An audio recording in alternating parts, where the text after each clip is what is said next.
Cerita dimulai dengan seorang gadis bernama Jingjing yang datang ke sebuah acara tanda tangan buku penulis idola sekaligus seniornya yang bernama Hanran. Sembari bersiap, Jingjing merias diri dengan mengoleskan lipstik sembari berkaca pada jendela mobil. Namun tanpa ia sadari, mobil itu ternyata milik seorang pria bernama Gui Rongyan, pewaris dari grup bisnis terbesar di China. Ketika keduanya bertemu, sebuah kecelakaan kecil terjadi hingga menciptakan suasana yang cukup romantis. Namun masalah muncul saat sweater Jingjing terlepas akibat insiden tersebut yang tentunya membuatnya sangat kesal. Ia marah karena merasa jika pria itu telah merusak bajunya. Namun tuanku yang tak perasa perlu meminta maaf segera pergi begitu saja. Di lain tempat, tuanku baru saja menghadiri sebuah rapat penting. Saat itu, sang kakek mengumumkan bahwa ia akan menyerahkan posisi CEO kepada cucunya itu. Namun tuanku tak menginginkan posisi tersebut dan malah mengundurkan diri dari jabatannya dan meninggalkan ruangan. Sementara itu, Jingjing yang penuh semangat akhirnya mendapatkan buku Hanran yang sangat ia idamkan. Ia juga sekaligus mendapatkan tanda tangan si penulis. Namun saat sedang asyik berimajinasi tentang momen itu, ia tak sengaja bertemu dengan tuanku yang kembali menabraknya. Hingga tiba-tiba karyawan tuanku berbaris mengelilinginya untuk berusaha menghentikannya pergi. Dalam kekacauan tersebut, buku yang baru dibeli Jingjing pun tak sengaja rusak. Sontak gadis itu pun marah, melampiaskan emosinya dengan kemampuan bela diri yang luar biasa. Ia menghajar satu persatu karyawan tuanku. Melihat hal tersebut, pria itu pun terkejut dengan keterampilan tempur Jingjing yang luar biasa. Namun setelah kejadian itu, Jingjing merasa pusing dan lemas akibat melihat luka karena ia memiliki fobia. Sementara itu, tuanku yang memiliki alergi terhadap perempuan merasa heran karena ia tidak merasakan gejala alergi saat berada di dekat Jingjing. Di rumah sakit, saat tuanku merawat Jingjing, gadis itu mengira bahwa ia adalah seorang preman. Ia pun refleks ingin melancarkan pukulan yang malah mengenai asistennya. Hal itu pun membuat tuanku memutuskan untuk merekrut Jingjing sebagai bodyguard pribadinya, mengingat keterampilan bela diri yang dimilikinya. Jingjing sendiri adalah gadis yang berasal dari keluarga yang sederhana. Orang tuanya mengelola sebuah klub bela diri dan tinggal di sebuah rumah tua. Suatu hari, tuanku datang ke rumah mereka untuk menawarkan pekerjaan sebagai bodyguard. Ia berbicara dengan orang tua Jingjing tentang tawarannya itu. Namun secara tiba-tiba, gadis itu turun dan merasa sangat marah. Ia bahkan menyebut pria itu sebagai penguntit. Ayah Jingjing yang mendengarnya pun langsung mengusirnya dan membuang semua hadiah yang dibawa tuanku. Namun di luar rumah, banyak karyawan tuanku yang sedang mencarinya, sehingga ia terpaksa bersembunyi di dalam rumah Jingjing. Sementara itu di dalam rumah, Jingjing sedang mencuci rambutnya, namun tiba-tiba aliran air berhenti. Tuanku yang ada di dekatnya langsung membantu, namun Jingjing mengira itu adalah ibunya. Ketika ia menyadari bahwa yang membantunya adalah tuanku, Jingjing langsung berusaha melawan. Namun karena tersandung, tanpa sengaja ia jatuh ke atas tubuh tuanku. Orang tua Jingjing yang menyaksikan kejadian itu pun segera merasa canggung. Setelahnya, tuanku menawarkan sejumlah uang yang sangat besar kepada mereka agar ia diizinkan untuk tinggal di rumah itu. Tawaran tersebut cukup menggiurkan, sehingga orang tua Jingjing pun tak bisa menolaknya. Tuanku akhirnya memilih untuk tinggal di kamar Jingjing, yang menyebabkan gadis itu diusir dari kamarnya sendiri. Mereka kemudian mengatur perjanjian di mana tuanku menetapkan beberapa syarat yang ketat bagi Jingjing. Meskipun awalnya Jingjing enggan menandatangani perjanjian itu, ia terpaksa setuju karena desakan orang tuanya. Setelahnya, tuanku sadar bahwa semua kartu kredit miliknya tidak berfungsi di rumah tersebut. Sebagai jaminan, ia meninggalkan jam tangan bermerek mahal dan berjanji akan membawa uang tunai keesokan harinya. Namun seiring berjalannya waktu, tuanku mulai merasa kesulitan beradaptasi dengan lingkungan baru. Ia pun terkejut melihat betapa Jingjing sangat hemat, bahkan sampai memeras pasta gigi hingga tetesan terakhir. Keesokan harinya, tepat pukul 5:30, alarm berbunyi dari segala arah yang menandakan waktu untuk berolahraga. Tuanku yang baru saja terbiasa dengan rutinitas ini pun terpaksa ikut bangun. Setelahnya, ia diminta Jingjing untuk membuat kartu miliknya berfungsi dengan mengajaknya pergi ke suatu tempat. Keduanya pun akhirnya tiba di tempat tujuan, dan tuanku meminta Jingjing untuk menggunakan kode miliknya dan menarik uang. Ketika gadis itu memeriksa saldo di rekeningnya, ia sangat terkejut saat melihat jumlahnya yang sangatlah besar. Jingjing tak pernah membayangkan bahwa tuanku memiliki begitu banyak uang. Dalam hatinya, ia berpikir bahwa pria itu pasti sedang melarikan diri dari masalah dan mungkin ia adalah seorang penjahat yang membawa uang curian. Ia pun bertekad untuk menghukumnya lalu menyerangnya saat kembali hingga terluka. Namun melihat noda merah yang mengalir, Jingjing pun langsung pingsan karena fobianya. Di lain sisi, sekretaris tuanku yang bernama Bai Anrong datang untuk untuk menemuinya. Ia memberikan telepon baru dan ingin membantu tuanku. Pria itu berkata bahwa ia akan tetap bersembunyi sampai kakeknya mengumumkan pengganti dirinya sebagai CEO. Sementara Jinjing kembali menemui orang tuanya dan mengatakan bahwa tuanku adalah seorang pria mesum dan bahkan mungkin terlibat dalam kasus korupsi. Mendengar hal itu pun mereka langsung mengambil tongkat dan bersiap untuk menyerang pria itu. Namun tiba-tiba sikap mereka berubah setelah mendengar bahwa tuanku adalah satu-satunya pewaris dari grupku. Mereka pun menjadi sangat senang dan mulai memperlakukannya dengan sangat baik. Bahkan mereka mulai menata kamar tuanku sesuai dengan keinginannya. Mengingat bahwa ia tak suka warna merah muda, mereka pun menghapus semua benda berwarna pink dari kamar tersebut. Ketika tuanku meminta laptop, Ibu Jinjing langsung memberikan laptop milik putrinya. Namun suatu hari, kecelakaan terjadi yang membuat tuanku tanpa sengaja merusak mainan kesayangan Jinjing. Ia pun merasa bersalah dan berkata akan menggantinya. Namun Jinjing yang kesal hanya bisa menyebut bahwa tak semua hal bisa dibeli dengan uang. Ia pun merasa marah dengan sikap tuanku yang selalu berpikir jika uang bisa menyelesaikan segalanya. Setelah kejadian itu, tuanku mulai memberi banyak perintah kepada Jinjing. Ia menginginkan air dengan suhu yang sangat spesifik yang sulit dipertahankan, terlalu dingin ataupun terlalu hangat. Di kemudian hari, melalui laptop Jinjing, tuanku menyadari betapa berharganya mainan tersebut bagi gadis itu. Sehingga ia pun meninggalkan catatan untuk Jinjing yang berisi permintaan maaf dan janjinya untuk mengganti mainan itu. Di malam harinya, Jinjing tanpa sengaja masuk ke kamar tuanku setelah keluar dari kamar mandi. Ketika terbangun dan melihat pria itu, Jinjing langsung marah dan salah mengira bahwa kamar itu masih miliknya. Ia pun menyebut tuanku sebagai pria mesum.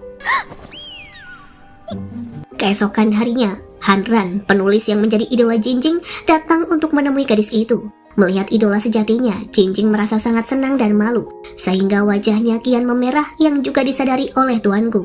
Hanran mencoba untuk bersalaman dengan tuanku, namun pria itu sama sekali tak mengindahkan ajakan itu. Jinjing merasa sangat bahagia karena pada akhirnya buku yang selama ini ia impikan bisa ditandatangani olehnya. Setelah Hanran pergi, tuanku baru menyadari perasaan Jinjing terhadap pria itu. Ia pun berpikir bahwa Jinjing belum pernah berpacaran dengan siapapun. Gadis itu beralasan bahwa banyak orang yang menyukainya dan bahkan melamarnya, namun hanya Hanranlah yang memiliki tempat di hatinya. Tuanku berkata bahwa meskipun Jinjing menyukai Hanran, namun menurutnya pria itu tak merasakan hal yang sama. Tuanku mulai memasang speaker untuk memanggil Jinjing agar melakukan tugas-tugas kecil untuknya. Setiap kali ada kecoa di kamarnya, ia memanggil Jinjing. Jika ia ingin air atau jika ada nyamuk atau bahkan jika ia perlu jendela ditutup, maka semuanya harus dilakukan oleh Jinjing. Semua perintah ini membuat Jinjing merasa sangat stres. Untuk mengurangi rasa frustasinya, Jinjing pergi menemui sahabatnya yang bernama Aimi. Aimi berkata bahwa tuanku mungkin berusaha dekat dengan Jinjing dan suatu hari nanti mungkin ia akan membelikan pakaian dan mengajaknya berbelanja. Sementara itu, tuanku sedang menunggu Jinjing di mobilnya karena ia berencana mengajaknya ke sebuah pameran. Namun sebelum itu, ia mengajaknya untuk pergi berbelanja terlebih dulu.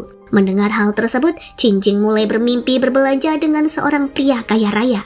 Namun tuanku berkata bahwa ia ingin tampil seperti orang biasa dan ingin dibawa ke pasar murah. Jinjing pun membawanya ke pasar yang membuat tuanku merasa sangat canggung karena ia tak pernah berada di tempat seperti itu sebelumnya.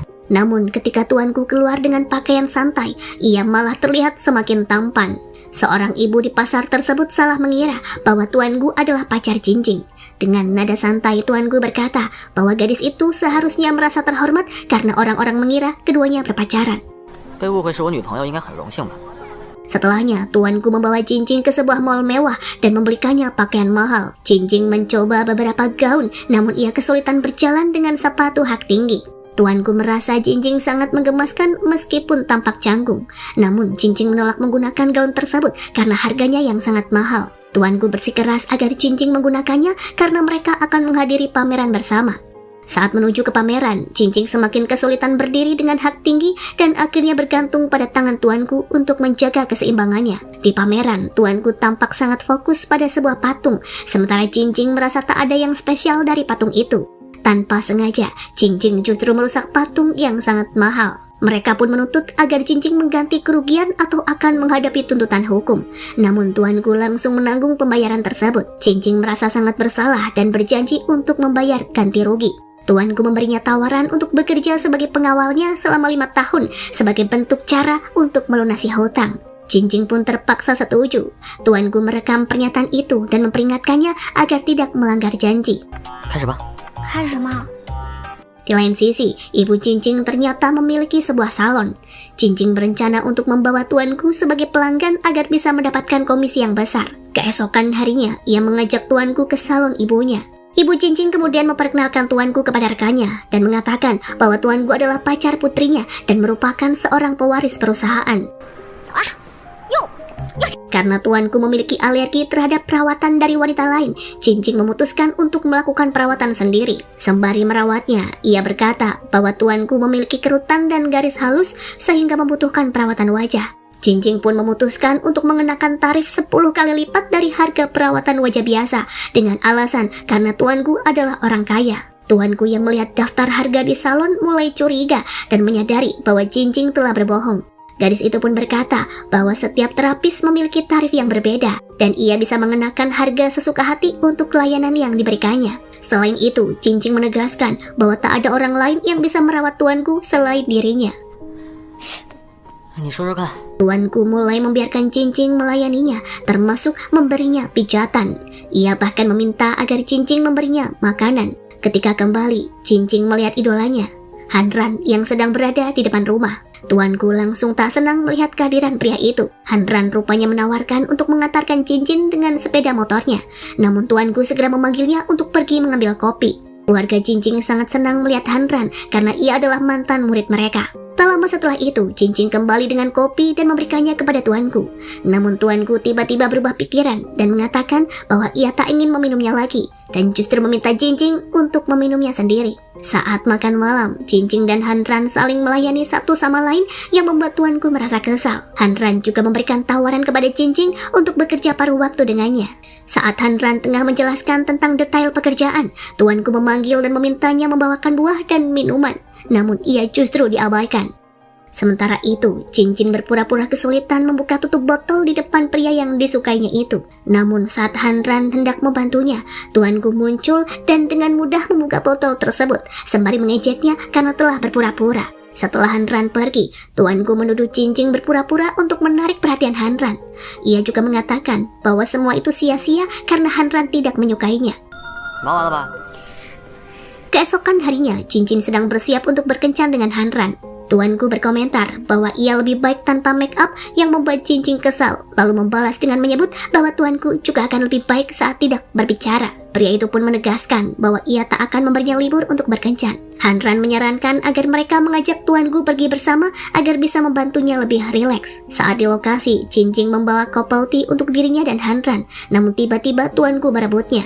Mereka juga pergi ke sekolah untuk mengambil foto dan meminta bantuan tuanku. Namun secara sengaja, pria itu justru memotret kaki mereka dan beralasan ia tak pandai memotret. Ketika mereka mencoba berfoto selfie berdua, tuanku malah ikut bergabung dalam foto. Jinjing pun mengundang Aimi agar bisa sedikit memisahkan tuanku darinya. Mereka pun mencoba naik sepeda berpasangan, namun tuanku berkata bahwa ia tak bisa naik sepeda dan hanya bisa duduk bersama Jinjing karena alerginya. Jinjing pun merasa frustasi, namun ia tetap mengayuh sepeda bersama tuanku yang tidak ikut mengayuh. Di tengah perjalanan, mereka bertemu dengan seorang karyawan tuanku yang mengenalinya dan mulai mengikuti. Jinjing dengan cepat menarik tuanku untuk berlari hingga mereka terjebak di kawasan hutan di mana mereka kembali bertemu dengan karyawan itu. Jinjing pun akhirnya berhasil melawan dan melarikan diri bersama tuanku. Tiba-tiba sebuah sepeda motor hampir menabrak Jinjing, namun tuanku berhasil menyelamatkannya. Kejadian itu pun membuat mereka sangat dekat satu sama lain. Di lain sisi, Nyonya Bai datang untuk menemui tuanku di depan rumah Jinjing, sementara Hanran dan Aimi sudah kembali dan sedang menunggu mereka. Ketika keduanya tiba, Nona Bai hampir saja mengungkapkan bahwa ia adalah calon istrinya. Namun saat itu tuanku menghentikannya dan memperkenalkan Nona Bai sebagai asistennya. Setelahnya, Nona Bai bertanya apakah tuanku memiliki perasaan kepada Jinjing, karena ia merasa tuanku belum pernah sedekat itu dengan perempuan lain. Nyonya Bai pun terlihat sangat cemburu. Suatu hari, Hanran mengajak Jinjing untuk ikut dalam acara penandatanganan bukunya yang akan diadakan di sebuah kota. Untuk itu, Cincing berusaha melayani tuanku dengan baik agar ia bisa mendapatkan libur. Ia membawakannya buah, biskuit, dan minuman. Namun tuanku tetap berkata bahwa ia tak akan memberinya libur karena ia juga akan ikut dalam perjalanan itu. Keesokan harinya, ketiganya memulai perjalanan bersama. Dalam perjalanan, Cincing tertidur dan tuanku menjaganya dengan penuh perhatian.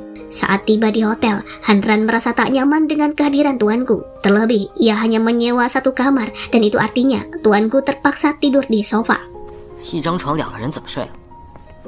Hanran memberikan setelan yang akan ia kenakan di acara kepada Cincing. Ketika gadis itu mulai menyetrika, tuanku datang dan mengajak Cincing menemaninya untuk mencari kamar di hotel lain. Saat itu, mereka tercium bau sesuatu yang terbakar dan mendapati bahwa setelan Hanran telah gosong. Tuanku berkata bahwa setelan itu berasal dari merek yang sangat mahal yang membuat Cincing menangis.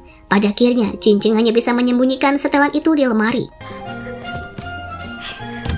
Saat makan malam, seorang pelayan yang mengagumi Hanran mendekatinya. Pria itu berbicara dengan sangat sopan yang membuat tuanku merasa tak senang. Ia pun berpikir bahwa Cincing tertarik pada seorang playboy. Saat itu, tuanku melihat Cincing tak makan dengan baik karena khawatir tentang setelan tersebut. Ia pun mencari alamat toko yang dapat memperbaikinya dan mengirimkan alamat itu pada si gadis. Cincing sangat senang karena tuanku juga membayari biaya perbaikan yang membuatnya merasa semakin berutang budi. Sementara itu, tuanku yang tak bisa tidur pergi ke kamar Cincing dan menemukan ia belum pulang. Ia pun berpikir bahwa Cincing tak seharusnya membuang waktu tidurnya untuk orang lain. Hingga pada akhirnya, ia pun pergi untuk menjemputnya. Ketika sampai di toko, tuanku menemukan Cincing tertidur di sofa, sehingga ia melepaskan jaketnya dan menutupinya, lalu tidur di sofa di sampingnya. Beberapa saat kemudian, setelan yang dirusak telah selesai diperbaiki, dan saat Cincing terbangun, ia melihat bahwa tuanku telah tidur di sampingnya. Cincing kemudian mengenakan kembali mantel itu kepadanya, yang membuat pria itu terbangun. 你以后少给我添乱子就好。 Keesokan harinya, Hanran memberi pujian pada Cincing tentang seberapa baik ia menyetrika setelan itu. Hal tersebut lantas membuat tuanku merasa sangat cemburu. Setelahnya, Hanran berangkat untuk sebuah wawancara dan tuanku serta Cincing memutuskan untuk pergi ke sebuah pulau. Sementara itu, Hanran akan menyusul saat acara sudah selesai. Dalam perjalanan, tuanku menerima telepon dari asistennya yang memberi kabar bahwa alerginya semakin membaik. Ia juga menyarankan agar tetap dekat dengan gadis itu yang telah membantunya pulih. Cincing merasa sangat bersemangat karena hari itu ia berencana untuk mengungkapkan perasaannya kepada Hanran. Namun tiba-tiba roda koper Cincing rusak. Tuanku berkata bahwa ini adalah sebuah pertanda buruk dan bukan hari yang baik untuk mengungkapkan perasaan. Namun Cincing tetap melanjutkan rencananya dengan membuka koper dan menghiasnya menggunakan foto-foto dirinya bersama Hanran. Melihatnya, tuanku dengan sengaja menumpahkan minuman dingin pada foto-foto tersebut. Ia pun menyebutnya sebagai pertanda buruk bahwa hari itu bukanlah hari yang tepat untuk mengungkapkan perasaan. Cincing melanjutkan dekorasinya, sementara tuanku terus berusaha membujuk gadis itu agar mengurungkan niatannya. Cincing pun menanggapi dengan mempertanyakan apa yang tuanku tahu soal cinta dan apakah ia pernah mencintai seseorang. Tuanku menjawab bahwa ia belajar tentang cinta hanya dengan mengamati orang lain. Cincing menggoda tuanku dengan berkata bahwa ia tak pernah memiliki kekasih. Setelahnya, Cincin mulai menata lilin membentuk hati, namun kakinya menjadi kebas. Tuanku membantunya berdiri dan tanpa sengaja merusak dekorasi. Ia pun mengatakan bahwa hari ini semuanya berjalan buruk dan memang bukan hari yang tepat untuk mengungkapkan perasaan. Cincin kemudian membuat sebuah lingkaran di sekitar dirinya dan tuanku dan menyuruhnya agar ia tidak keluar dari lingkaran itu. Namun tak lama kemudian, Cincin memanggil untuk membantunya mendirikan tenda. Tuanku bersedia membantu, namun Cincing memberitahunya bahwa tenda itu sebenarnya dibuat agar tercipta suasana romantis bagi Hanran. Mendengar hal itu pun, tuanku menolak untuk membantu. Tak lama kemudian, baterai ponsel Cincing habis dan ia tak bisa menghubungi Hanran. Ia pun meminta ponsel tuanku, namun saat meminjamnya, secara tak sengaja keduanya mengganggu sarang lebah dan terpaksa berlari untuk menghindar. Ponsel tuanku terjatuh ke dalam air dan mereka pun bersembunyi ke dalam tenda. Tanpa sengaja, keduanya berciuman saat menonton lebah dari dalam tenda. Cincing pun marah, namun kemudian menyadari bahwa kaki tuanku telah terluka. Rasa simpati mulai muncul dalam dirinya karena tuanku terluka saat berlari untuk melindunginya. Mereka pun baru menyadari bahwa kapal terakhir telah berangkat, yang membuat keduanya terjebak di sana sampai kapal berikutnya datang. Sementara itu, Hanran berusaha menghubungi Jingjing namun tak bisa bersambung. Suasana pun semakin romantis karena dekorasi yang telah Jingjing buat. Gadis itu kemudian menyalakan kembang api dan tuanku yang melihatnya pun merasa bahagia. Momen tersebut mengingatkan tuanku pada masa kecilnya ketika kakeknya tak pernah mengizinkannya untuk bermain dengan kembang api. Mereka berdua menikmati keindahan di malam itu, merasakan kedamaian dalam kebersamaan. Namun setelah kembang api selesai, mereka kembali ke tenda. Jingjing pun mengungkapkan rasa frustasinya dan menyalahkan tuanku karena telah mengganggu rencananya. Namun pria itu membalas, jika Jingjing tak yakin dengan perasaan Hanran padanya, maka ia sebaiknya tak pernah mengungkapkan perasaan itu. Ketika malam tiba dan mereka bersiap tidur, tuanku merasa gelisah dan tak bisa tidur. Pikirannya terus berfokus pada Jingjing dan pertanyaan yang ia ajukan sebelumnya tentang siapa yang disukainya. Saat berbaring, ia pun merasa canggung dan bertanya-tanya dalam hati apakah ia mulai menyukai Jingjing. Namun ia tak bisa menemukan jawaban pasti dan memutuskan untuk mencoba tidur. Keesokan paginya, mereka terbangun dan menyadari bahwa sudah hampir setengah hari. Waktu yang seharusnya dihabiskan untuk kegiatan lain kini telah terbuang. Jingjing merasa terburu-buru karena Hanran sudah selesai dengan acara penandatanganan bukunya. Namun ketika mereka sampai pada acara tersebut, Jingjing menjelaskan bahwa ponselnya yang mati adalah alasan mengapa ia tak bisa dihubungi. Namun Hanran mengerti dan mereka pun kembali ke rumah. Setibanya di rumah, ayah Jingjing memberikan perawatan tradisional untuk kaki tuanku. Namun pria itu tetap menolak perawatan dari orang lain selain Jingjing. Tak lama kemudian, ibu Jingjing berkata bahwa putrinya sangat marah karena mainan kesayangannya dirusak oleh tuanku. Merasa bersalah, pria itu pun berusaha membuatkan mainan dan meninggalkannya di depan kamar Jingjing. Mainan itu menjadi simbol pengganti mainan lama Jingjing yang dulu selalu ia sebut sebagai bayi. Jingjing merasa sangat berterima kasih atas perhatian tuanku. Namun pria itu mengatakan bahwa mainan itu bukan hanya milik Jingjing, namun milik mereka berdua. Sehingga keduanya sepakat untuk menyebutnya sebagai bayi mereka bersama. Meskipun sebenarnya mereka merasa sedikit canggung dengan nama tersebut. Tuanku lalu mengajak Jingjing untuk pergi berjalan-jalan. Selama perjalanan, Jingjing merasakan perubahan yang signifikan dalam sikap tuanku. Ia merasa bahwa pria itu kini jauh lebih terbuka dan lebih dekat dengan dirinya dibandingkan sebelumnya. Ketika mereka berjalan, sebuah kejadian tak terduga terjadi. Aini melaju cepat dengan sepedanya. Dalam usaha untuk menghindari tabrakan, Jingjing dan tuanku tak sengaja berpelukan satu sama lain. Kejadian itu pun disaksikan oleh Aini yang langsung salah paham dan bertanya tentang hubungan mereka. Di hari berikutnya, Hanran datang ke rumah mereka yang langsung membuat suasana hati tuanku menjadi buruk. Ternyata ayah Jingjing mengundang Hanran untuk merayakan ulang tahun pernikahan istrinya. Mereka semua diminta untuk membantu mempersiapkan kejutan tersebut. Jingjing dan Hanran ditugaskan untuk pergi berbelanja, namun tuanku merasa cemas dan khawatir bahwa gadis itu akan mengungkapkan perasaannya. Ia pun memutuskan untuk mengikuti mereka tanpa memberitahu siapapun. Di pasar, saat Jingjing dan Hanran berbelanja, tuanku melihat tangan mereka yang bersentuhan dan perasaan cemburu langsung muncul dalam dirinya. Tanpa sengaja, ia pun melampiaskan amarahnya dengan meremas sayuran yang ada di dekatnya. Ketika Jingjing hampir memergokinya, tuanku dengan cepat bersembunyi di balik seorang wanita. Namun wanita itu tanpa sengaja menyentuhnya yang menyebabkan tuanku mengalami reaksi alergi parah hingga ia pingsan. Kejadian itu pun menarik perhatian banyak orang, termasuk Jingjing yang segera menyadari apa yang terjadi. Di perjalanan pulang, tuanku merasa sangat malu karena ia pingsan di hadapan Jingjing. Hal ini membuatnya semakin bingung dengan perasaannya sendiri. Sementara itu, Hanran mencoba membujuk Jingjing. Ia mengatakan bahwa tuanku tak hanya melihatnya sebagai bos, melainkan mungkin juga menyukai Jingjing. Namun, gadis itu segera membantahnya dan menyatakan bahwa tuanku hanya menganggapnya sebagai pembantu. 偏偏在韩然面前晕倒。 Setibanya di rumah, Bibi terkejut dan sangat senang melihat dekorasi yang telah dipasang. Namun tuanku tampak tertekan dan terlihat gelisah. Ketika Bibi menanyakan ada apa, tuanku pun mengungkapkan perasaan hatinya. Ia bercerita tentang seorang teman yang mana setiap kali ia melihat temannya itu bersama pria lain, hatinya terasa sangat sakit. Ayah dan ibu Jingjing pun mengatakan bahwa kemungkinan itu adalah cinta yang bertepuk sebelah tangan. Mendengar hal tersebut, tuanku hanya bisa terdiam, tenggelam dalam pikirannya. Saat itu juga, Jingjing pulang dengan wajah yang tampak lebih ceria dari biasanya. Tuanku pun mulai bertanya-tanya, apakah Jingjing mengungkapkan perasaannya dan apakah Hanran telah menerimanya. Tuanku yang cemas pun berdiri di luar pintu kamar Jingjing. Ia merenungkan cara terbaik untuk bertanya tanpa membuatnya curiga. 显得我太在意了。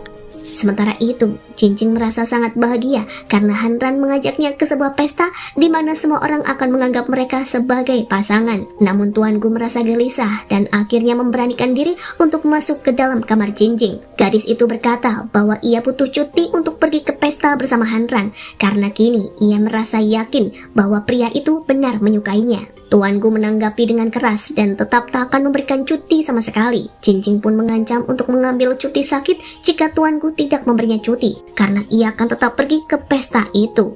Setelah kejadian tersebut, Tuan Gu menghubungi asistennya dan meminta nasihat. Ia menceritakan masalah temannya yang jatuh cinta kepada seorang gadis, namun gadis itu malah menyukai orang lain.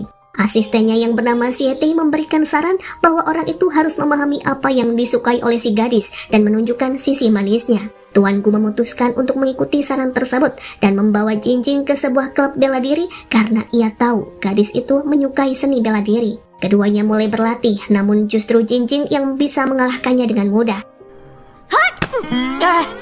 Setelahnya, Tuan Gu merasa marah dan menyalahkan asistennya atas ide yang terbilang buruk. Xie berkata bahwa ia tak pernah menyuruh untuk membawa Jinjing ke klub bela diri hanya untuk dipukuli. Beberapa waktu kemudian, Tuan Gu melihat Jinjing menonton berita tentang hujan meteor. Jinjing mengungkapkan kesukaannya tentang hujan meteor dan berharap bisa menontonnya bersama Hanran. Tuan Gu yang ingin memberikan kejutan mengajak Jinjing untuk bertemu di suatu tempat. Ia juga sudah menyiapkan teleskop dan menunggu gadis itu dengan penuh harap.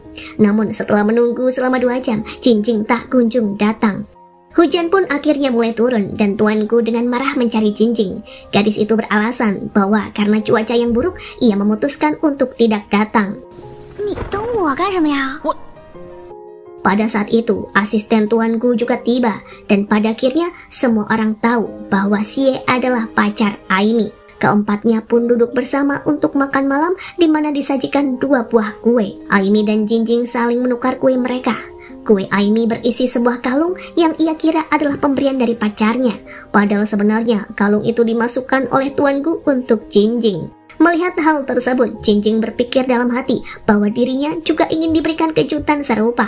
Saat pulang ke rumah, ibu Jinjing memberitahunya bahwa Tuan Gu telah memesan sebuah teleskop. Mendengar hal itu, ia pun menyadari bahwa Tuan Gu ingin menonton hujan meteor bersamanya. Ketika pria itu tiba di rumah, Jinjing mengucapkan terima kasih padanya. Namun Tuan Gu mengabaikannya dan langsung pergi begitu saja. Keesokan harinya, saat Tuan Gu terbangun, ia merasa senang saat mendapati bahwa Jinjing telah meninggalkan obat dan teh untuknya. Namun kebahagiaannya segera hilang ketika ia melihat Jinjing yang sedang bersiap untuk pergi ke pesta bersama Hanran. Dalam kebingungannya, Tuan Gu meminta asistennya untuk mendapatkan undangan ke pesta itu apapun caranya. Ketika mereka tiba di pesta, Jinjing sudah menikmati waktunya bersama Hanran.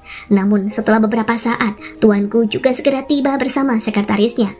Saat itu, Jinjing benar-benar menikmati waktu bersama Hanran, hingga ada beberapa orang yang menghampiri Hanran dan memberikan pujian mengenai betapa imutnya pacarnya. Namun Hanran menjelaskan bahwa Jinjing bukanlah kekasihnya, melainkan hanya seperti adik kecil baginya. Mendengar hal itu pun membuat Jinjing merasa sangat malu. Tuan Gu kemudian ikut campur dan menyatakan bahwa Jinjing tak bisa menjadi pacar Hanran karena dialah yang sedang berusaha mendekatinya. Gadis itu mengira bahwa Tuan Gu hanya berusaha menyelamatkannya dari rasa malu. Setelahnya, mereka pun mulai menari bersama. Meskipun Jinjing tak tahu cara menari, Tuan Gu berusaha membantunya dan mengatakan agar hanya fokus padanya saja. Sementara itu, Hanran mengingatkan Tuan Gu untuk tidak mendekati Jinjing jika ia tidak memiliki perasaan yang tulus pada gadis itu. Hanran tak ingin melihat Jinjing terluka. Namun saat itu Tuan Gu justru marah saat mendengarnya. Ia pun berkata bahwa dirinya tak akan membiarkan siapapun termasuk Hanran menyakiti Jinjing. Ia juga menyarankan Hanran agar tak muncul lagi di hadapan Jinjing karena hal itu akan membuatnya merasa lebih malu. 你只是不想让苏静静受到伤害，而我 Di lain sisi, Jinjing merasa kesal dan ingin pergi sendirian. Ia berteriak agar Tuan Gu tidak mengikutinya. Namun, pria itu tetap mengikutinya dan memberikan jasnya karena cuaca yang dingin.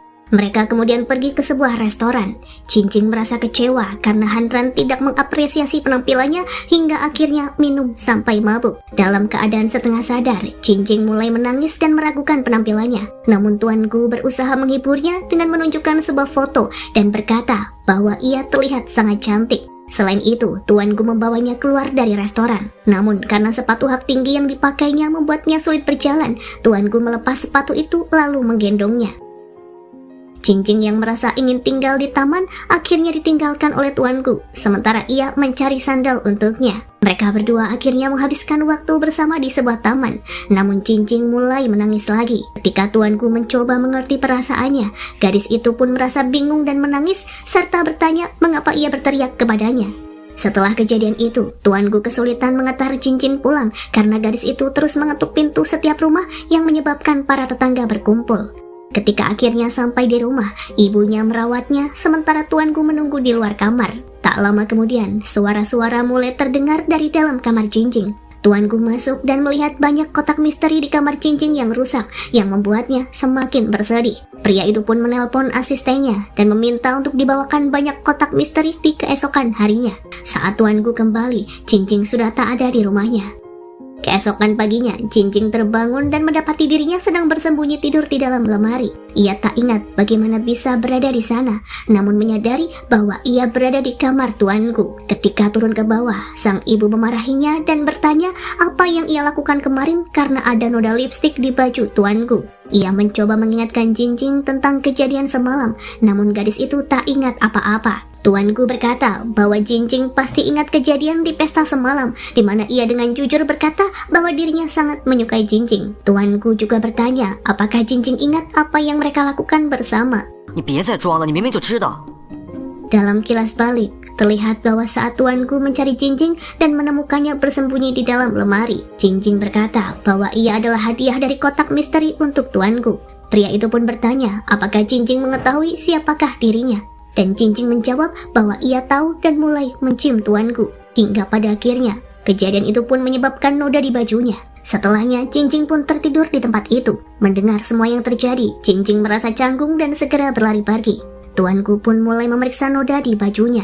Ketika Jingjing keluar, semua tetangga mulai menceritakan apa yang gadis itu lakukan setelah mabuk semalaman. Tak lama kemudian, Aimi datang membawa banyak kotak misteri dan mengatakan bahwa tuanku yang memesan semua itu untuknya. Setelahnya, Jingjing pergi menemui tuanku dan menuduhnya hanya mencoba mendekatinya hanya karena ia tak bisa dekat dengan orang lain. Namun tuanku segera membantah dan menyebut bahwa ia mencintai gadis itu sepenuh hati. Namun Jingjing justru menghindarinya dan memilih untuk pergi. Setelahnya, ia pun menemui Aimi yang ternyata sedang bersama Xie. Asisten tuanku itu pun memberitahu Jingjing bahwa atasannya benar-benar mencintainya. Sebelumnya, ia juga membawa Jingjing ke klub pertarungan dan bahkan merencanakan untuk menunjukkan hujan meteor padanya. Bahkan, yang memesan makan malam kemarin adalah tuanku. Sementara itu di rumah, ponsel Jingjing berbunyi karena Hanran terus menghubunginya. Tuanku yang mendengarnya pun mengangkat telepon. Hanran mengatakan bahwa Jingjing akan datang ke studionya besok dan tuanku bisa ikut bersamanya. Setelahnya, saat Jingjing pulang dari restoran, ia bertemu dengan tuanku. Ketika tiba di lingkungan tempat tinggal, para tetangga mulai berkata bahwa mereka terlihat seperti pasangan yang serasi. Keesokan harinya, mereka berdua pergi ke studio Hanran. Sembari menunggu lift, tuanku melihat kakeknya datang bersama beberapa karyawan, sehingga ia dengan cepat mengambil syal untuk menutupi dirinya. Namun sang kakek sempat melihatnya, dan tuanku segera pergi menghindar. Sementara itu, Jingjing masuk untuk berbicara dengan Hanran sendirian. Tuanku berusaha keras mendengarkan percakapan mereka dari luar. Di dalam, Jingjing mengatakan bahwa Hanran telah menjadi teman dekatnya sedari kecil, sehingga ia tak ingin ia menjauh darinya. Karena itu, awalnya ia ingin untuk menjadi pacarnya dan bersama Hanran seumur hidup. Namun kini gadis itu menyadari bahwa mungkin dirinya tidak memiliki perasaan cinta terhadapnya. Mendengar hal itu, Hanran mengatakan bahwa mereka akan tetap menjadi teman. Setelahnya, tuanku masuk dengan alasan ingin memeriksa kopi. 那个，我来看看咖啡好了没。 Jingjing mengajaknya keluar, namun karyawan si kakek masih terus mencarinya. Mereka pun mencoba turun melalui tangga, namun menyadari harus segera mencari tempat untuk bersembunyi. Saat bersembunyi itulah, mereka saling dekat satu sama lain. Tuanku berkata bahwa Jingjing dulu juga dekat dengannya saat berada di dalam lemari. Gadis itu merasa canggung dan mengatakan bahwa sekarang mereka harus memikirkan cara untuk melarikan diri. 好了，别说了。 Saat bersembunyi di dalam gedung, mereka menyadari ada sesi pemotretan foto pernikahan yang sedang berlangsung. Keduanya pun ikut bergabung menggunakan kostum pengantin dan berpura-pura menjadi bagian dari pemotretan untuk menyelinap keluar. Jingjing merasa sangat malu, namun tuanku justru sangat senang. Ketika mencoba keluar dari gedung, mereka dihentikan oleh seorang fotografer. Ia berkata bahwa dirinya akan dipecat jika tidak memotret mereka berdua. Terpaksa keduanya pun mulai berpose untuk sesi foto itu. Setelah sesi pemotretan, tuanku merasa sangat senang, sementara Cincing merasa canggung dengan situasinya. Tak lama kemudian, mereka langsung dikepung oleh karyawan sang kakek. Meskipun Cincing berusaha melawan, kedatangan kakek tuanku semakin memperburuk situasi. Tuanku yang enggan kembali ke rumah keluarganya menanggapi dengan keras. Ia bahkan mengancam akan merusak reputasi Go Group jika dipaksa pulang. Setelah Cincing kembali ke rumah, tuanku menunjukkan foto pernikahan mereka dan memintanya untuk memilih beberapa foto dan dicetak. Namun menurutnya, di antara foto-foto tersebut ada satu foto yang hilang, yakni foto ciuman mereka. Tak lama kemudian, tuanku memberikan ciuman kecil kepada gadis itu. Ia merasa begitu senang dengan ciuman tersebut, sementara Cincing merasa malu dan memarahi dirinya sendiri karena membiarkan tuanku menciumnya. Sementara itu, si kakek berhasil mendapatkan foto pernikahan cucunya bersama dengan Cincing. Ia pun memanggil Nyonya Bayi sebagai sosok wanita yang ia harapkan untuk menjadi istri cucunya. Sang kakek meminta Nona Bayi untuk meyakinkan tuanku agar mau kembali. Dalam upayanya untuk mendapatkan perhatian Cincing, tuanku meminta saran dari pengawalnya. Ia mendapatkan saran bahwa wanita adalah sosok yang pencemburu. Oleh karena itu, tuanku memiliki ide untuk melakukan pertemuan dengan seorang teman lama bernama Jiang. Ia berencana untuk mempertemukan Cincing dengannya, berharap bisa membuat wanita itu sedikit cemburu.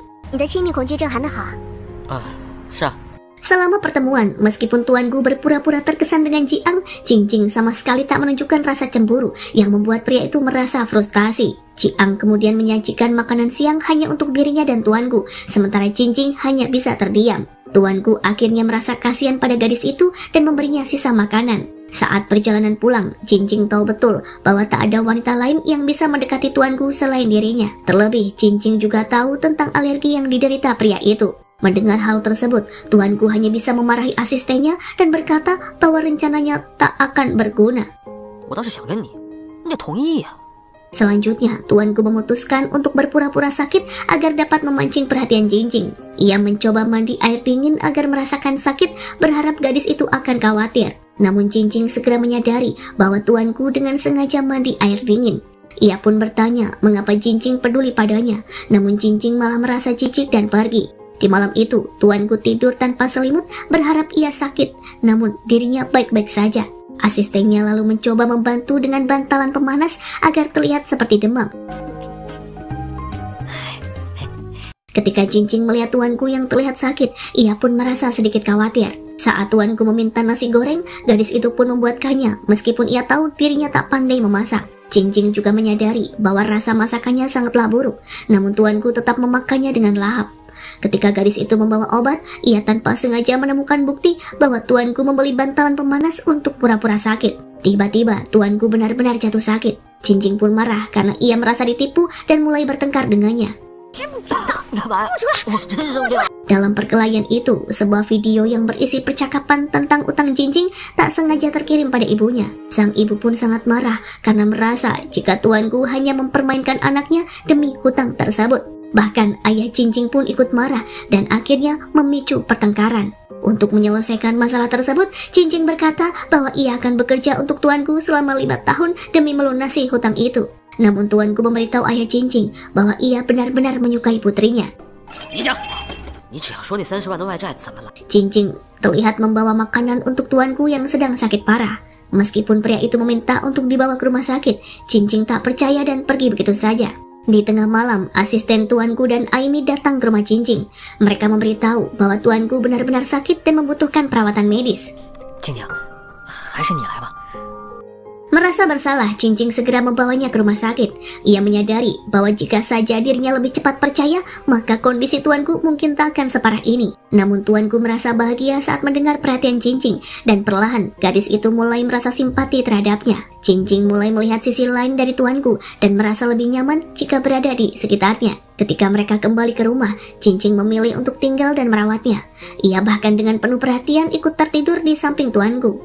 Tuanku merasa tersentuh dengan perlakuan Cincing. Keesokan harinya, Nona Bai datang berkunjung dan ingin berbicara empat mata dengan Jinjing. Ia mengingatkan bahwa rumah mereka tak cocok untuk seseorang seperti tuanku yang terbiasa dengan kehidupan yang mewah. Ia juga menambahkan, meskipun ada ketertarikan, kehidupan keduanya terlalu berbeda untuk bisa bersatu. Setelah Nona Bai pergi, tuanku yang telah sembuh lantas mengira bahwa Jinjing sudah memaafkannya. Namun ketika Jinjing memberinya obat, ia berkata bahwa mungkin masakan rumahan tak cocok dengan tuanku yang malah membuatnya jatuh sakit. Pria itu pun mencoba meraih tangan Jinjing, namun gadis itu menariknya. Setelah mendengar perkataan Nona Bai, Jinjing kini merasa bahwa keduanya memang tidak sangat cocok. Keesokan paginya, tuanku memberinya detail rekening dan kata sandi, serta menyatakan bahwa kini mereka setara, sehingga Jinjing tak perlu lagi khawatir dengan perkataan Nona Bai. Namun gadis itu tetap merasa ragu dan bertanya, apakah tuanku benar-benar bisa menjalani kehidupan sederhana seperti yang ia jalani, dan apakah bisa tuanku menyesuaikan diri dengan lingkungan sekitarnya. Tuanku mulai menyadari bahwa meskipun ia cerdas dan sukses, dunia Jinjing sangatlah berbeda dari dunianya dan ia harus berusaha keras untuk beradaptasi. Tuanku pun memutuskan untuk mulai membantu mengubah hidup mereka. Pertama-tama, ia membantu memperluas bisnis salon Ibu Jinjing dan memberikan peralatan untuk sekolah tari lokal agar mereka bisa berlatih lebih tenang. Ia bahkan membuka bisnis online untuk penjual jus dan teh lokal. Selain itu, tuanku juga membantu mengembangkan usaha ayah Jinjing yang membuat ayahnya terkesan. 哎，感谢，万分感谢。哎，对不起。 Dengan cara ini, tuanku mulai merasakan bagaimana hidup di lingkungan yang lebih sederhana. Ia bahkan mulai merasa telah menjadi bagian dari komunitas tersebut. Tuanku juga mulai melakukan pekerjaan rumah seperti memasak dan mencuci piring yang sebelumnya sangat asing baginya. Suatu hari, setelah berusaha keras untuk menyesuaikan diri dengan dunia Jinjing, tuanku memegang tangannya dan bertanya apakah kini gadis itu masih menerima dirinya. Namun Jinjing menjawab bahwa ia belum bisa memutuskan. 你不是一直跟我说，人要做自己吗？ Suatu hari, karyawan tuanku mendatangi Jinjing untuk memberitahu bahwa sang kakek ingin bertemu dengannya. Ketika Jinjing tiba, si kakek meminta bantuannya untuk meyakinkan tuanku agar mau kembali. Kakekku kemudian menawarkan apapun yang diinginkan gadis itu sebagai imbalannya, dengan harapan ia bisa mengubah pikiran cucunya itu. Jinjing merasa tertekan, namun ia tetap berusaha untuk tidak terpengaruh oleh tawaran tersebut. Orang tua Jinjing mulai khawatir ketika mendengar kabar bahwa putri mereka dibawa beberapa pria berjas hitam. Namun tuanku meyakinkan mereka bahwa Jinjing akan aman dan dirinya tahu di manakah Jinjing berada. Karyawan si kakek pun menyodorkan cek kosong dan meminta Jinjing untuk mengisinya dengan apa saja yang ia inginkan. Namun gadis itu tetap menolak dan malah mencoba melarikan diri. Ia pun berlari ke taman dan di saat itulah tuanku muncul. Ia menyiramkan air dingin kepada para karyawan untuk menghentikan mereka. 都老实点啊！ 老实点，不想变成小病人的话。 Ketika sang kakek tiba, ia merasa senang karena akhirnya bisa bertemu lagi dengan cucunya itu. Tuanku menegaskan bahwa siapapun yang berusaha menyakiti Jinjing maka akan berhadapan dengannya. Meskipun sang kakek berkata bahwa gadis seperti Jinjing tak cocok dengannya, namun tuanku tetap teguh pada pendiriannya. Ia menyebut bahwa Jinjing adalah satu-satunya gadis yang bisa ia cintai. Ia siap hidup di dunia yang dijalani Jinjing meskipun hal itu sangat berbeda dengan kehidupannya yang lalu. Mendengar hal tersebut, Jinjing pun mulai membuka hati. Meski pada awalnya ia merasa jika tuanku terlihat sombong dan arogan, namun kini ia telah berubah menjadi sosok yang lebih baik dan lebih perhatian. Karena perubahan itulah, Jinjing merasa tak bisa menolaknya lagi. Tuanku merasa bahagia saat mengetahui bahwa Jinjing akhirnya bisa menerima dirinya. Di waktu yang bersamaan, Nona Bai tiba dan di saat yang penuh emosional itu, tuanku dan Jinjing berciuman. Tuanku lalu membawa Jinjing untuk berkencan dan mereka menghabiskan waktu bersama. Saat berada di tempat itu, seorang anak kecil bersembunyi di belakang tuanku dan mencoba menghindari ibunya. Namun tuanku merasa tak ada reaksi alergi pada si anak. Setelahnya, mereka pergi berbelanja dan Jinjing membeli sebuah blind box untuk dirinya sendiri. Ketika kotak itu dibuka, si anak itu kembali muncul. Jinjing merasa melihat perubahan yang sangat positif pada tuanku yang kini tidak mengalami alergi. Setelah kembali ke rumah, orang tua Jinjing melihat mereka berdua sedang berpegangan tangan dan menyadari bahwa keduanya telah berkencan. Namun sang ayah menunjukkan ketidaksukaannya dan mengingatkan mereka akan aturan yang ada di rumah itu. Di malam harinya, Jinjing merasa kesulitan untuk tidur, sementara tuanku terus menunggu pesan darinya. Keduanya merasa canggung dan malu sehingga tak bisa mengirimkan pesan terlebih dulu. Tanpa disadari, mereka membuka pintu kamar pada saat yang bersamaan dan beralasan lupa menyikat gigi. Meskipun kembali ke kamar masing-masing, mereka terus berkomunikasi melalui pesan singkat. Tiba-tiba keduanya merasa lapar dan berniat membuat mie. Namun saat keluar, ayah Cincing yang sedang mengawasi mereka memerintahkan keduanya untuk kembali ke kamar masing-masing. Setelahnya, ayah Cincing duduk di luar kamar dan menjaga agar tak ada hal yang mencurigakan terjadi. Keesokan harinya, Cincing pergi ke kedai mie tempat kakek tuanku berada. Mereka duduk bersama dan Cincing berbicara tentang hubungannya dengan tuanku yang semakin dekat. Sang kakek merasa pasti ada sesuatu yang istimewa pada gadis itu, karena tuanku tak akan menyukai seseorang jika ia tidak memiliki keistimewaan. Tiba-tiba ayah Cincing menerima telepon dari pemilik rumah. Ia diberitahu bahwa mereka harus segera mengosongkan rumah karena akan dijual kepada orang lain. Kabar itu pun membuat seluruh keluarga sangat terkejut. Terlebih mereka telah memiliki banyak kenangan di tempat itu dan akan sulit untuk pergi meninggalkannya. Ternyata orang yang membeli rumah itu adalah Nona Bai atas perintah dari kakek tuanku. Ketika pintu terbuka, Nona Bai sudah berdiri di sana dan menunjukkan dokumen pembelian rumah serta meminta mereka mengosongkan rumah dalam waktu 1 minggu. Tuanku berbicara pada Nona Bai. Ia mengerti bahwa semua ini atas perintah sang kakek. Namun ia juga merasa kecewa karena Nona Bai selalu membantunya. Nona Bai menjawab bahwa ia tak bisa melakukan apa-apa dan menyarankan agar tuanku mengikuti keinginan kakeknya agar semua masalah bisa selesai. Tuanku merasa frustasi dan meminta maaf kepada orang tua Cincing karena sudah menyebabkan banyak masalah. Sementara Cincing menemui kakek tuanku di kedai mie. Sang kakek akhirnya menjelaskan alasan mengapa tuanku meninggalkan rumah. Cucunya itu pergi karena ia tidak mengizinkannya mengambil alih perusahaan. Sang kakek khawatir karena tuanku ingin melakukan banyak perubahan yang menurutnya sangatlah beresiko. Sementara itu, orang tua Cincing sedang mempersiapkan kepindahan mereka. Saat itulah mereka tak sengaja menemukan cincin kawin yang sempat hilang. Ayah Cincing menaruh cincin itu kembali di jari ibunya, namun cincin itu akhirnya terjatuh. Mereka juga menemukan album foto lama yang berisi kenangan masa kecil Cincing. Tuanku tersenyum melihat betapa lucunya foto-foto itu. Saat ibu Cincing menemukan uang di album tersebut, ia memarahi suaminya karena telah menyembunyikannya. Setelah mereka pergi, Cincing duduk di samping tuanku. Ia bertanya tentang hubungan tuanku dengan kakeknya. Pria itu menjelaskan bahwa ada perbedaan pandangan antara dirinya dan sang kakek mengenai cara menjalankan perusahaan. Hal itu pun menjadi salah satu alasan mengapa ia pergi. Ia merasa jika kakeknya terus menjalankan perusahaan dengan cara yang lama, maka perusahaan akan ketinggalan dan kompetitor akan mengalahkan mereka. Namun, kakek tetap menolak untuk menerima perubahan tersebut. Keesokan harinya, Cincing diam-diam pergi ke kedai mie untuk bertemu dengan si kakek. Ia merasa cemas karena tahu bahwa tuanku mengetahui perbuatan itu dan ia pasti akan sangat marah. Si kakek memberi nasihat sembari berkata bahwa satu-satunya cara untuk menyelesaikan masalah ini adalah meyakinkan tuanku untuk kembali. Cincing pun berjanji bahwa ia akan mencobanya. Setelahnya, tuanku mempersiapkan sebuah apartemen mewah untuk keluarga Cincing. Namun Cincing menolak tinggal di sana setelah mengetahui bahwa apartemen itu milik tuanku. Merasa kecewa, tuanku pun bekerja sama dengan agen properti agar apartemen tersebut disewakan kepada Cincing dengan harga yang sangat murah. Keesokan harinya, Cincing dan tuanku pergi untuk mencari apartemen. Melihat tempat yang begitu mewah, Cincing berkata bahwa pasti biaya sewa di sana sangatlah mahal dan mereka sebaiknya mencari tempat lain. Namun ketika mereka memasuki apartemen, Cincing sangat terkejut saat melihat betapa murahnya harga sewa yang ditawarkan. Ia pun mulai curiga dan meminta ponsel tuanku untuk mencari tahu. Setelah memeriksanya, ia menyadari bahwa apartemen itu adalah milik tuanku karena ponselnya terhubung dengan wifi di sana. Cincing merasa sangat kesal dan memilih pergi. Tuanku pun mengejarnya dan kemudian meminta maaf. Cincing lalu menjelaskan bahwa meskipun mereka kini bersama, ia tak ingin hubungan itu menyebabkan masalah antara tuanku dan keluarganya. Ia merasa si kakek adalah bagian dari keluarganya dan tuanku harus berbicara dengan kakeknya. 顾荣，这段时间因为搬家的事情， Tuanku menelpon pemilik kedai mie yang memberitahu bahwa kakeknya sering bertemu dengan Cincing di tempat itu. Mendengar hal ini, tuanku langsung pergi menemui kakeknya. Sang kakek sangat senang melihatnya mau kembali.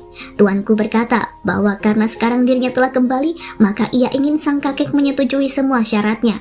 Si kakek pun setuju dan mengatakan bahwa saat ini rumah Cincing aman dan ia bisa tinggal di sana selama yang ia mau. 我以后不会干预你的工作。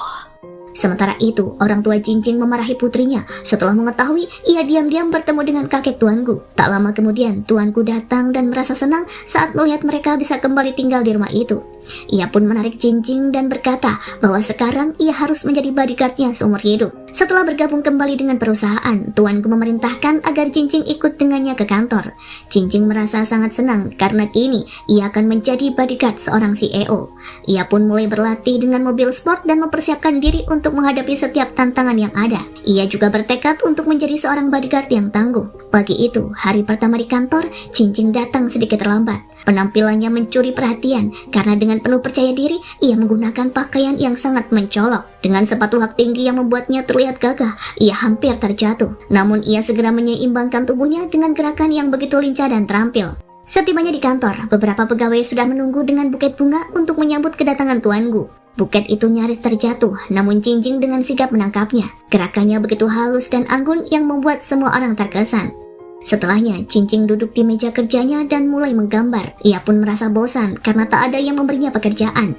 Namun tak lama kemudian, seseorang memberinya tugas untuk membawa beberapa sampel ke ruang Nona Bai. Setibanya di ruang kerja Nona Bai, ia disuruh menaruh sampel itu di tempat yang tidak jelas yang membuat Jingjing semakin bingung. Nona Bai memintanya untuk memindahkan semua tanaman ke ruang kerjanya. Jingjing merasa kesal dengan perlakuan itu dan berkata bahwa ia adalah bodyguard, bukan pelayan yang bisa diperintah sesuka hati. Dengan geram, ia memegang pemangkas tanaman dan siap untuk memotongnya. Pada waktu yang bersamaan, tuanku datang dan merebut pemangkas dari tangannya. Ia juga menariknya untuk segera pergi. Nona Bai yang menyaksikan kejadian itu pun merasa cemburu dan tak bisa lagi menahan rasa iri. Beberapa waktu kemudian, Jingjing dan tuanku berada di kantor yang sepi. Keduanya berbagi momen intim yang hampir terbongkar ketika seorang pegawai tiba-tiba masuk. Dalam sekejap, Jingjing berpura-pura melihat kecoa di lantai untuk mengalihkan perhatian. Sejak saat itu, pekerjaan Jingjing semakin sedikit. Ia merasa bosan dan tak tahu harus berbuat apa. Sementara tuanku, atas permintaannya sendiri, terus mengirim untuk melayani Jingjing, membawanya kopi dan berbagai hadiah kecil lainnya. Namun perhatian berlebih yang diberikan kepada gadis itu menarik perhatian beberapa pegawai lain. Desas-desus pun mulai beredar tentang hubungan antara Xie dan Jingjing. Mendengar hal itu, Jingjing merasa senang karena ia ingin menjaga rahasia hubungan antara dirinya dan tuanku. Namun ketika tuanku mendengar rumor itu, ia merasa tak tahan dengan nama pacarnya yang dikaitkan dengan pria lain. Dalam upaya menghentikan spekulasi, ia memutuskan untuk memperlihatkan perhatian lebih kepada Jingjing. Ia pun lebih sering berkunjung ke ruangannya dan bahkan tanpa disadari mulai memperparah gosip yang beredar. Akan tetapi, semua usaha untuk membuktikan hubungan mereka justru berakhir dengan salah paham yang semakin berkembang. Meskipun ia mencoba dengan segala cara, rumor itu tak pernah berhenti tersebar. Pada suatu hari, di depan banyak orang, tuanku mendekati Jingjing dengan niat mengajaknya makan malam. Beberapa pegawai melihat kejadian itu dan mulai berbisik. Salah satu pegawai menyindir bahwa Jingjing ternyata bukan hanya bodyguard tuanku, namun juga supir pribadinya. Mendengar komentar tersebut, tuanku merasa kesal dan dengan tajam menyindir si pegawai. Ia menyarankan mereka untuk menggunakan keterampilan gosip itu untuk menyebarkan rumor yang lebih baik. Keesokan harinya, pengumuman dibuat bahwa seluruh tim akan makan malam bersama. Jingjing dengan penuh semangat mengatakan jika dirinya akan bergabung, namun dengan isyarat halus, ia memberitahu tuanku untuk tidak ikut. Di restoran, saat semua pegawai sudah hadir, mereka mulai berbicara bisik-bisik tentang hubungan Jingjing dengan Xie. Namun secara diam-diam, tuanku sudah hadir di sana dan mengamati Jingjing dari kejauhan. Tak lama setelah itu, mereka pun bertemu. Tuanku mengatakan bahwa ia akan menghormati keputusan Jingjing untuk merahasiakan hubungan mereka. Namun tiba-tiba, sebuah kecelakaan kecil terjadi ketika seorang pria menabrak mereka, membuat keduanya berpelukan dan tak sengaja berciuman hingga disaksikan semua pegawai di sana. Dan pada akhirnya, tuanku terpaksa mengumumkan bahwa Jingjing adalah pacarnya. Kehidupan di kantor berubah drastis setelah pengumuman tersebut. Pegawai mulai memberikan ruang bagi mereka berdua. Bahkan di lift sekalipun, mereka tak perlu khawatir lagi akan adanya gangguan. Namun tiba-tiba, Nona Bai datang dan mulai menghina Jingjing. Akan tetapi, gadis itu terlihat sama sekali tidak terpengaruh oleh kata-katanya. Statusnya sebagai pacar bos juga membuatnya tak lagi diberi banyak pekerjaan. Hingga suatu hari, saat mengantarkan berkas ke departemen desain, ia menemukan lowongan pekerjaan yang bisa dilamar. Sementara itu, saat dalam perjalanan bisnis, tuanku membawa Jingjing untuk menemui seorang rekan bisnis. Namun Nona Bai juga ikut dalam perjalanan tersebut. Di tengah pertemuan, mitra bisnis mereka meminta Jingjing untuk mengisi gelasnya. Hal itu pun dianggap sebagai sebuah penghinaan yang tidak bisa diterima oleh tuanku. Pria itu pun akhirnya memperkenalkan Jingjing bukan hanya sebagai bodyguard, namun juga sebagai pacarnya. 让我女朋友给你倒水。Ketika Jinjing pergi ke kamar mandi, Nona Bai memanfaatkan kesempatan itu untuk berbicara dengannya. Ia mengatakan bahwa gadis tersebut bukan pasangan yang sempurna untuk tuanku dan seharusnya pria itu memilih wanita seperti dirinya. Ketika tuanku mengetahui bahwa mitra bisnis mereka telah menghina Jinjing, ia memutuskan untuk menghentikan kerjasama dengan mereka. Bukan hanya karena penghinaan itu, namun juga karena ia merasa mereka tak layak untuk bekerja sama dengan perusahaan. 我觉得恰恰相反。 Di perjalanan berikutnya, tuanku bersiap-siap untuk melakukan perjalanan bisnis lagi. Sementara Jinjing merasa bersalah dan berpikir tuanku harus mencari klien baru hanya karena dirinya. Di lain sisi, Nona Bai terus memaksa agar dirinya bisa ikut. Akan tetapi, tuanku menghindarinya. Mereka pun akhirnya pergi menemui mitra baru, namun setelah lama menunggu, ia tak kunjung datang. Setelahnya, Nona Bai mencoba mendekat kepada tuanku dan menawarkan bantuan dengan pekerjaannya, meskipun tujuan utamanya hanyalah untuk menghabiskan waktu bersamanya. Ketika ia mengajak tuanku untuk makan malam, pria itu pun langsung menolak. Sebelum pergi, Nona Bai dengan sengaja meninggalkan mantel di ruangannya. Begitu wanita itu pergi, tuanku segera menghubungi Jinjing dan mengungkapkan kerinduannya. Namun ketika Nona Bai kembali untuk mengambil mantelnya, tuanku tidak memberitahu Jinjing bahwa ia sedang bersamanya. 明天展览馆不是有手办的展览吗？我票给你买好了。 Sementara itu di lain sisi, saat Jinjing sedang bersama asisten tuanku, ia melihat pencuri yang sedang mengambil ponsel seorang turis asing. Tanpa ragu, ia menghentikan pencuri itu dan mengembalikan ponsel pada pemiliknya. Turis bernama William itu sangat berterima kasih dan terkesan dengan keterampilan Jinjing, yang ternyata juga penggemar seni bela diri. Asisten Xie memberitahu Jinjing bahwa Nona Bai juga ikut dalam perjalanan bisnis tuanku. Mendengar hal itu, Jinjing merasa terkejut dan mulai bertanya-tanya mengapa tuanku harus berbohong kepadanya. 给你送门票。他们对啊，他和白总。 Sementara itu, Nona Bai sengaja mengatur makan malam dengan tuanku. Ia melayani makanannya, berharap untuk lebih dekat dengan pria itu. Tak lama kemudian, tuanku menerima telepon dari asistennya. Ia diberitahu bahwa Jinjing terluka dan pada akhirnya tuanku memutuskan untuk segera kembali. Setelahnya, tuanku ingin memberikan kejutan kepada Jinjing. Tanpa memberitahu sebelumnya, ia muncul di rumah Jinjing dan mulai memasak mie untuknya. Saat mereka sedang makan, Jinjing bertanya siapa saja yang ikut dalam perjalanan bisnis itu. Tuanku menjelaskan bahwa Nona Bai ikut serta meskipun ia tidak mengundangnya.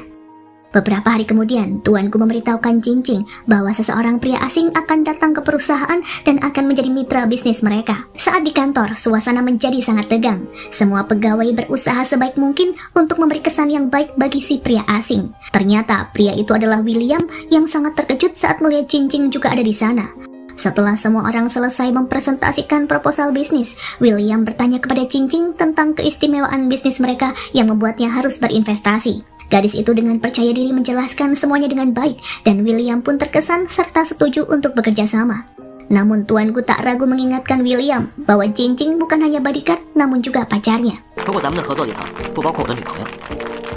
Ketika William hendak meninggalkan kantor, ia menawarkan kesempatan kepada Jinjing untuk ikut berperan dalam dokumenter yang akan mereka buat tentang seni bela diri Cina. Jinjing pun setuju dengan antusias, meskipun tuanku merasa sedikit cemburu. Beberapa hari setelahnya, tim mulai syuting di klub seni bela diri. Ketika syuting berlangsung, Nona Bai melihat pedang kuno yang akan digunakan oleh Jinjing dalam suatu adegan. Sembari menyembunyikan niat jahatnya, Nona Bai diam-diam mengoleskan darahnya di pedang itu. Saat Jinjing sedang beraksi, ia tiba-tiba pingsan karena terkejut. Di waktu yang bersamaan, sebuah benda terjatuh dan akan menimpa gadis itu. Tuanku segera berlari ke arahnya untuk melindungi Jinjing. Namun pada akhirnya, ia pun ikut terluka parah dan pingsan. Setelah kejadian tersebut, tuanku dilarikan ke rumah sakit dan Jinjing merawatnya dengan penuh perhatian. Tak lama kemudian, Nona Bai datang untuk menemui mereka. Dan pada akhirnya, semua tahu bahwa Nona Bai lah yang bertanggung jawab atas insiden ini. Sebelum pergi, Nona Bai mengucapkan permintaan maaf kepada mereka berdua dan tuanku memaafkannya. Setelah syuting selesai, William bersiap untuk pergi dan meminta waktu untuk berbicara dengan Jinjing secara pribadi. Dalam pertemuan tersebut, William mengungkapkan bahwa tuanku sangat menyayanginya dan mereka akan menjadi pasangan yang luar biasa. Tuanku yang cemburu segera memberitahu Jinjing untuk tidak terlalu serius menanggapi perkataan William. Namun Jinjing mengatakan bahwa William hanya memberi saran yang baik agar ia lebih menghargai tuanku. Mendengar hal itu pun, pria itu merasa sangat bahagia. Di lain sisi, Jinjing yang telah melamar pekerjaan di departemen desain perusahaan tuanku bekerja keras untuk mendapatkan posisi tersebut. Ia pun begitu fokus hingga seringkali melupakan makanannya. Melihat hal itu, tuanku memaksa Jinjing untuk makan tepat waktu. Hari demi hari Jinjing sibuk dengan pekerjaannya hingga ia merasa kelelahan. Tuanku pun datang untuk memberinya pijatan agar ia semakin rileks. Namun sebuah kejadian tak terduga terjadi saat Direktur Du, kepala Departemen Desain, memeriksa lamaran pekerjaan yang masuk. Asisten memberitahu Direktur Du bahwa Cincing adalah pacar Tuan Gu. Ia pun memutuskan untuk menyingkirkan lamaran Cincing dan menganggap keberadaannya hanya karena pengaruh Tuan Gu. Tanpa memeriksa portofolionya, pria itu langsung menolak lamaran tersebut. Cincing merasa sangat kecewa saat menerima email bahwa lamarannya ditolak. Ia pun merasa putus asa hingga menyebut dirinya selalu sial. Di lain sisi, Aimi memberitahu Tuan Gu bahwa Cincing telah mengalami kesialan sepanjang hidupnya. Bahkan sejak kecil, ia selalu gagal dalam undian atau peluang lainnya. Beberapa waktu setelahnya, Tuan Gu mengajak Cincing keluar untuk menghiburnya. Mereka pun pergi ke sebuah pusat perbelanjaan di mana Tuan Gu telah menyiapkan sebuah undian keberuntungan dengan bantuan Aimi dan Xie. Saat mereka sedang makan, seorang pegawai menawarkan kesempatan untuk mencoba peruntungan. Tuan Gu menyarankan Cincing untuk mencoba dan mengatakan bahwa mungkin kali ini ia akan beruntung. Ketika Cincing memutar roda undian, Xie diam-diam mengganti hadiah rendah dengan hadiah yang lebih tinggi. Ketika Cincing memenangkan hadiah besar, ia pun sangat gembira karena itu adalah pertama kalinya ia menang dalam sebuah undian. Setelahnya, Xie dan Aimi yang menggunakan kostum karakter kartun mengajak Cincing untuk membuka telur emas yang akan memberi hadiah. Cincing membuka telur tersebut dan mendapatkan hadiah belanja gratis di mall yang membuatnya sangat bahagia. Ia pun menikmati belanja dengan sepuasnya dan suasana hatinya pun semakin baik. Setelah itu, Tuan Gu membawanya ke mesin penjual otomatis dengan hadiah kejutan. Ia meminta untuk meminjam sedikit keberuntungannya, lalu memberikan ciuman singkat sebelum membuka kotak kejutan. Hadiah yang keluar adalah barang-barang yang ternyata sangat disukai oleh Cincing. Hal itu pun mulai membuatnya curiga.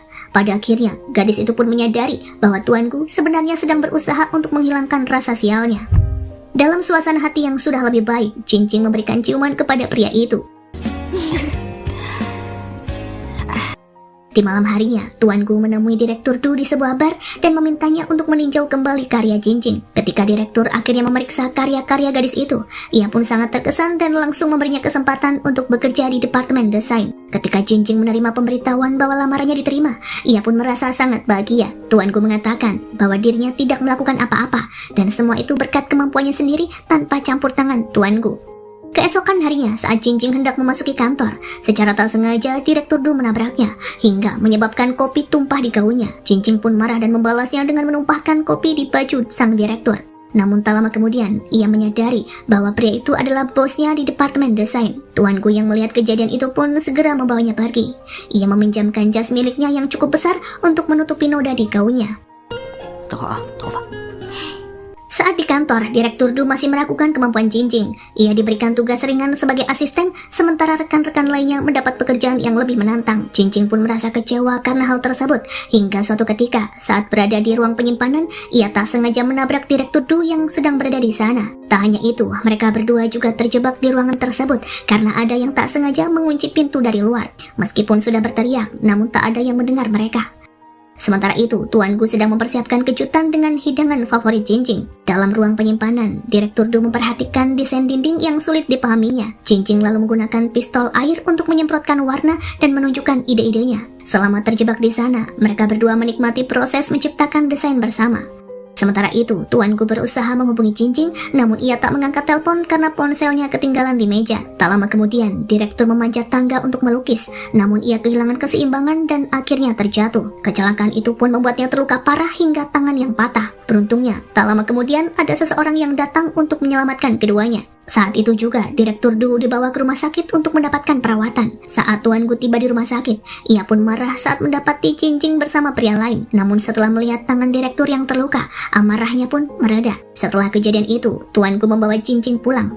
Meskipun merasa kesal karena Cincing lupa hari jadi mereka, suasana hati Tuan Gu mulai membaik setelah gadis itu berusaha menebusnya. Mereka pun akhirnya menikmati makan malam bersama, dan Cincing memuji masakan Tuan Gu. Sebagai balasan, Tuan Gu memberikan kejutan yang jauh lebih besar. Dan saat mereka sedang menikmati waktu bersama, orang tua Cincing pun datang. Ibunya senang ketika melihat mereka berdua, namun sang ayah justru tampak marah. Sang ibu pun berusaha menenangkan suaminya itu. Akhirnya, mereka semua duduk dan makan bersama. Meskipun tatapan sang ayah tetap tajam dan penuh pertanyaan. Di tengah malam, Tuan Gu diam-diam memasuki kamar Cincing karena ingin menghabiskan waktu bersamanya. Mereka berdua merasa muak dengan peraturan ketat sang ayah. Cincing juga merasa frustasi karena ayahnya tak menyadari jika dirinya sudah dewasa. Tuan Gu pun mengusulkan agar mereka pindah ke apartemennya yang dekat dengan perusahaan. Keesokan harinya, tuanku berbicara dengan orang tua Jinjing dan berkata bahwa mereka ingin tinggal di apartemen agar lebih dekat dengan tempat bekerja. Namun ayah Jinjing menolak rencana itu. Ia malah menawarkan diri untuk menjemput anak gadisnya setiap hari yang langsung ditolak oleh Jinjing. Di lain tempat, sedang diadakan rapat untuk perayaan ultah grupku. Bagian desain mengajukan ide-ide baru, namun tuanku tak puas dengan semuanya. Direktur juga memutuskan bahwa Jinjing yang akan mempresentasikan tema tersebut pada acara ulang tahun. Hal itu membuat rekan kerjanya yang bersama Ding merasa cemburu. Setelahnya, tuanku mengundang orang tua Jinjing untuk melihat apartemennya yang dekat dengan perusahaan. Ia berniat untuk mengajak putri mereka tinggal di sana agar bisa lebih mudah berangkat bekerja setiap harinya. Mendengar hal itu, si ayah langsung marah dan berteriak pada tuanku. 你疯了你！你信不信我拿青龙刀把你砍死？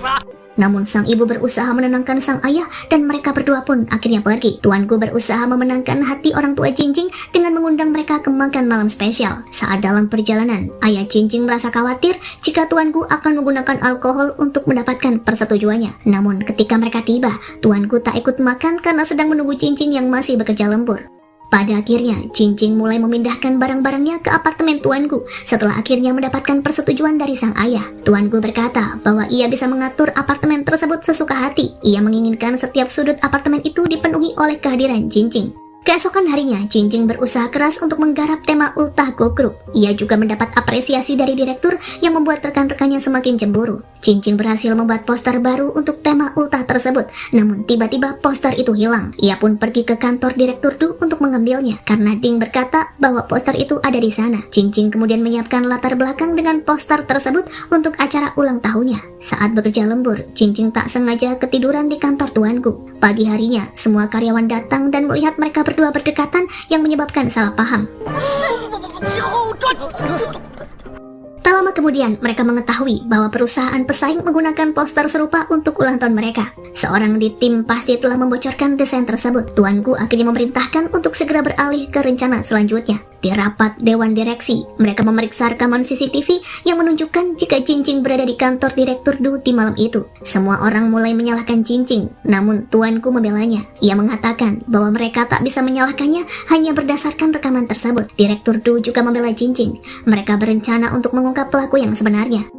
Dalam rencana tersebut, Direktur Du dan Jinjing berpura-pura berbicara dengan Direktur Du dan mengatakan bahwa ia curiga pada Ding dan berencana memecatnya. Ding yang mendengar percakapan ini bergegas ke kantor Direktur Du dan ia marah karena merasa tak membocorkan informasi tersebut. Pada akhirnya, Ding mengundurkan diri dan pergi dengan membawa barang-barangnya. Setelah kejadian itu, semua karyawan mulai menjauh dari Jinjing yang membuatnya sangat bersedih.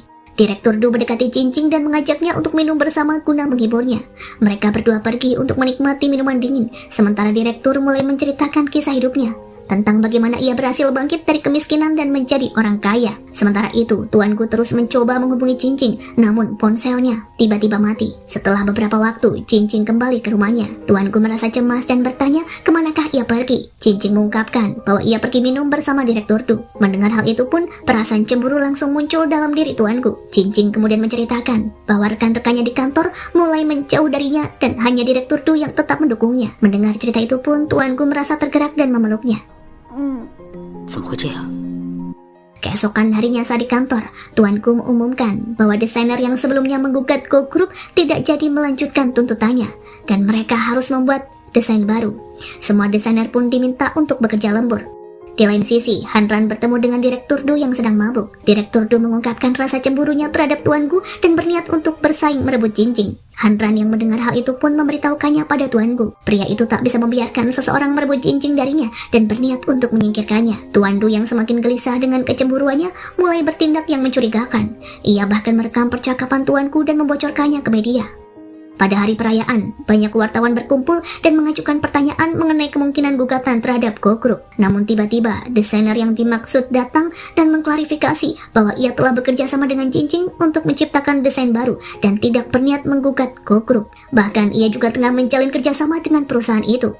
Melihat situasi ini, direktur berusaha melarikan diri. Tuanku yang sudah mengetahui segalanya lantas mengungkapkan bahwa Direktur Du lah yang telah membocorkan poster. Kilas balik menunjukkan bahwa Ding sebenarnya tidak mengundurkan diri, melainkan bekerja sama dengan tuanku. Ia telah mengumpulkan bukti yang bisa membongkar perbuatan pria itu. Tuanku berhasil menyingkirkan desainer untuk bergabung dengan mereka, serta menunjukkan desain milik Jinjing.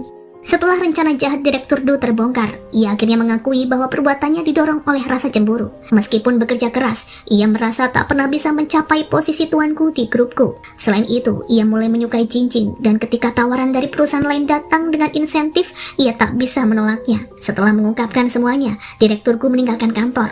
Sementara Ding diangkat menjadi direktur yang baru dan menjalin persahabatan erat dengan Jingjing. Suatu hari kakek tuanku tiba-tiba jatuh sakit dan memanggil tuanku serta Jingjing untuk menemuinya. Dengan suara lemah, ia mengungkapkan keinginan terakhirnya, yakni ingin melihat mereka berdua menikah dan memiliki cicit sebelum meninggal. Mendengar permintaan itu, mereka berdua berjanji untuk memenuhi keinginannya. Namun tak lama setelahnya, mereka mengetahui bahwa kakek tuanku hanya berpura-pura sakit. Kakek kemudian mengingatkan mereka bahwa mereka sudah berjanji dan tak bisa mengingkarinya. Jingjing merasa tertekan dan mengungkapkan pada tuanku bahwa karirnya baru saja dimulai dan ia belum siap untuk menikah atau memiliki anak. Beberapa waktu kemudian, tuanku bertemu dengan orang tua Jingjing. Mereka mengungkapkan bahwa kini, setelah semua murid mereka pulang, sudah saatnya bagi mereka berdua untuk kembali ke rumah, karena tidaklah pantas tinggal bersama sebelum menikah. Tuanku menyetujui hal itu dan berkata bahwa mereka akan segera menikah. Orang tua Jingjing merasa sangat senang mendengar keputusan itu, namun Jingjing masih merasa belum siap untuk memulai lembaran hidup baru. Suatu hari, tuanku berdandan rapi, menggunakan parfum dan membawa anggur ke kamar Jingjing untuk memenuhi permintaan kakeknya. Namun Jingjing yang sangat mengantuk mengabaikan niatan tuanku dan langsung pergi tidur dan menggagalkan usahanya. Keesokan harinya, Aimi berniat membeli gaun pengantin untuk dirinya sendiri dan mengajak Jingjing menemaninya. Aimi juga membujuk Jingjing untuk mencoba gaun pengantin. Saat Jingjing keluar menggunakan gaun itu, ternyata tuanku telah menyiapkan segalanya untuk melamar Jingjing. Di hadapan semua orang, tuanku mengenang setiap momen yang telah mereka lalui bersama dan akhirnya melamarnya. Jingjing menerima lamaran itu dan tuanku memasangkan cincin di jari manisnya. Keduanya pun berciuman. Hari pernikahan pun akhirnya tiba. Tuanku dan Jingjing sedang bersiap-siap dalam perjalanan menuju tempat acara. Namun saat itu, mobil mereka mengalami ban kempes. Pada akhirnya, keduanya memutuskan untuk melangsungkan pernikahan di rumah saja. Di rumah pun diubah menjadi tempat pernikahan. Keduanya menggunakan pakaian tradisional dan mengadakan upacara pernikahan. Semua orang merasa bahagia untuk mereka. Setelah upacara selesai, mereka pun langsung menuju ke kamar. Keduanya ingin memenuhi permintaan kakek untuk segera memiliki anak dan menghabiskan malam bersama, menandai akhir bahagia dalam